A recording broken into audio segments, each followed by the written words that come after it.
Yorktown, and today's story is about a 13-year-old boy that survived in the wilderness, alone for 54 days with only a hatchet. No one knew he had survived the plane crash. And now for the report. Thank you, David. I'm here with the Robsons today and with the man who saved their son's life. Mrs. Robson, why did Brian go on this trip? Well, it was time for Brian to go see his dad.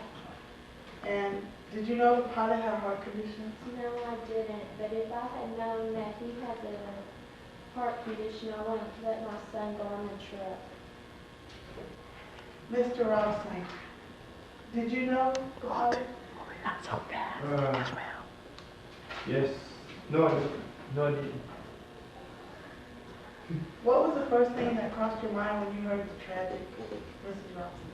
Well, the first thing that crossed my mind was that he had been killed or seriously hurt. What was the first thought that crossed your mind, Mr. Robson? Not bad. How injured was my son? And how bad was he hurt? Mrs. Robson, where were you when you heard the news? I was home cooking supper.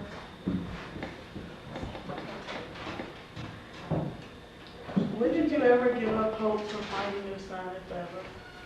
Well, I finally gave up hope after a month and a half.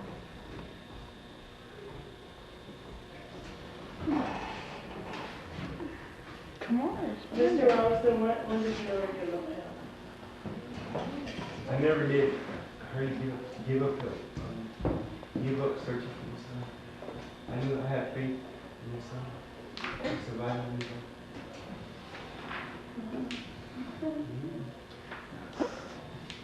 Brian, how did you manage to survive in the wilderness? Well, I had to think of how to do many things, like how to start a fire, how to catch food. So once I got down how to start a fire and catch food, I was okay on my own. How did the pilot die? Well, on my way to see my father, he started to have a heart attack, and I guess that's what killed him. He had a heart attack and had some strokes along the way.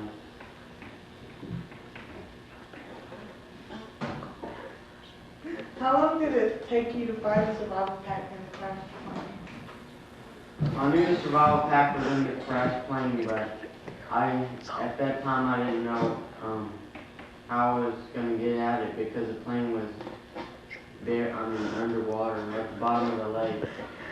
But when the plane floated up after the tornado, then I figured I had a chance of getting to it. So it took me about 3 days. And when you found the emergency transmitter, when you turned it on, did you think someone would come to your rescue? I wasn't sure at that time what if it was an emergency transmitter. It was just a box with switches on it. So, and then on the bottom of it, then I read that it was an emergency transmitter. So I pressed the buttons, and I guess I got lucky and the plane came. Mr. Glore, when you heard the emergency transmitter, did you panic? No, I didn't. What did you do? I just turned the plane around and started to track the signal. Did you expect it to be Brian, although everyone thought he was not alive? No, because anybody could send the signal. How often do you go out there? Just say something. Shut up, Kim. I go every other month or so when it's good hunting season and when the weather is clear enough to fly. What made you land in the water? Because there was no other place to land, and thus I seen the tail end of the plane. And were you surprised to see Brian alive?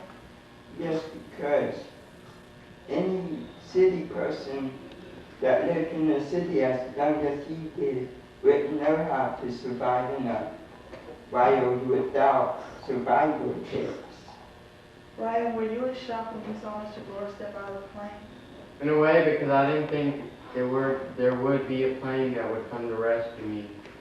I thought the transmitter might be broke and that it didn't work, but when he got off the plane, I was sort of amazed. Mrs. Robson, did you treat Brian to any special meals? And what did he have? Yes, I did. We went out to eat, and he ate hamburgers and french fries and pizza.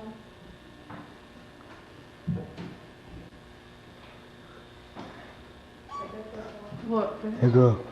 Well, you need to end it. Okay, and now back to Debbie Young. Well, you could also thank them for setting the interview. Thank you, Mr. and Mrs. Robinson and Mr. Gore and Brian for coming today for that story. And now back to Mrs. Debbie Young. That's all for today. Until next time, tune to 2020. Music.